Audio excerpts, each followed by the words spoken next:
এই কান্দো না, থামো। ওই পোলা মনে করে মরে গেছে। আব্বা আপনি এভাবে বলেন না তো।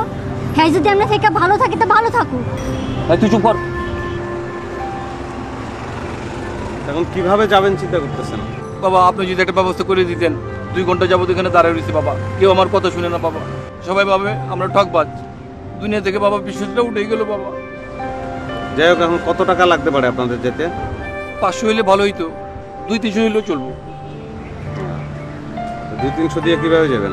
এখান থেকে মহাখালী যাবো, মহাখালী থেকে জামালপুরের গাড়িতে বইলে কম ভাড়াতে যেতে পারবো বাবা।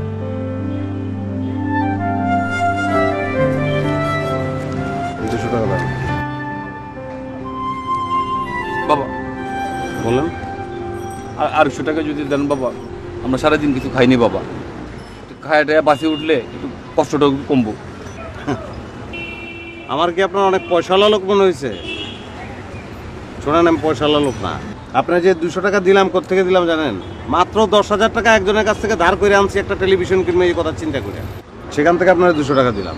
যাই হোক, 300 টাকা কমে আমি টেলিভিশন কিনতে পারবো, কিন্তু আপনার বিপদ তো বারবার আসবে না। ধরেন। ভাই ভাই ভাই ভাই দাঁড়ান, কথা। আমার পরিবার, আমার মেয়ে। হ্যাঁ, আপনার 2 মেয়ে, বলেন। ভাই আমরা গৃহস্থ পরিবারের লোক ভাই, সিরাজগঞ্জ থেকে ভাই ঢাকা আসছি ভাই। 3 বিঘা জমির উপর আমার বসত বাড়ি ছিল ভাই, এক রাত্রে সব নদীতে বিলীন হয়ে সব শেষ হয়ে গেছে ভাই। আমি এখন সর্বশ্রান্ত হয়ে ঢাকা আসছি ভাই। আমি আমার পরিবার নিয়ে কই যাবো ভাই, কি কামো ভাই, আমার একটু সাহায্য করেন ভাই। কান্দেন, আরো কান্দেন। এটা কি কোন ভাই, আমার কান্দতে করতেছেন আপনার ভাই? না না, আপনার কান্দন খুব ভালো লাগতেছে, অসাধারণ। কান্দেন। এটা কোন আমার কান্নাটা আপনার ভালো লাগে, এটা কথা কই। ছেলের গল্পটা শেষ। জামালপুর থেকে হাতিরপুল আসছিলেন না ছেলের বাসায়, ছেলে বাসা পাল্টায় ফেলাইলো, আপনি আর জামালপুর ফিরতে পারতেছেন না, ভাড়ার টাকা নাই, এরকম দাঁড়ায় রয়েছেন পরিবার নিয়ে, এই যে এদের নিয়ে মানুষের কাছে টাকা চাইতেছেন। আমার কাছে চাইলেন, আমি 200 টাকা দিলাম ভাড়া, আর 100 টাকা দিলাম এই যে 2 মেয়ের খাওয়ার জন্য নিলেন। তা আপনি জামালপুর থেকে সিরাজগঞ্জ ট্রান্সফার হইলেন কবে? আর আপনার যে বসত বাড়ি ভেঙে নিয়ে গেলো, এটাই বা কবে? আপনি এটা কি কইতেছেন ভাই?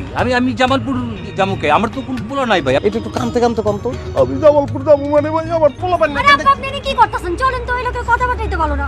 না, আপনি কান্দেন, এটা কানতে কানতে বলেন। কান্দেন। ভাই সাহেব শুনেন, ওনার কোনো ছেলে নাই। আপনি কোন দিনকারে 200 টাকা না কত টাকা সাহায্য করছেন, এটা আমরা শোনায় কি লাভ? আমরা সাহায্য করলে করবেন, না করলেন না। এই চলো চলো, আয় আয় আয় আয় আয়।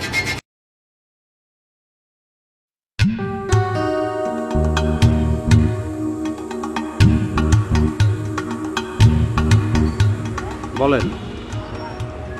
কি বলবো ভাইজান? না, ওনার কি হয়েছে এটা নিয়ে যে গল্পটা, সেটা বলেন। ভাইজান, কুমিল্লা থেকে আসছিলাম, আমার স্বামী হঠাৎ বুকে ব্যথা শুরু হয়েছে, এখন তো কোনো হাসপাতালে ভর্তি নেয় না। কয় টাকা লাগবে? কয় টাকা লাগবে? হাতে তো কোনো টাকা নাই। কিভাবে ভর্তি করবেন? মেয়ে 2টা আপনার না? জি। বুকে ব্যথা?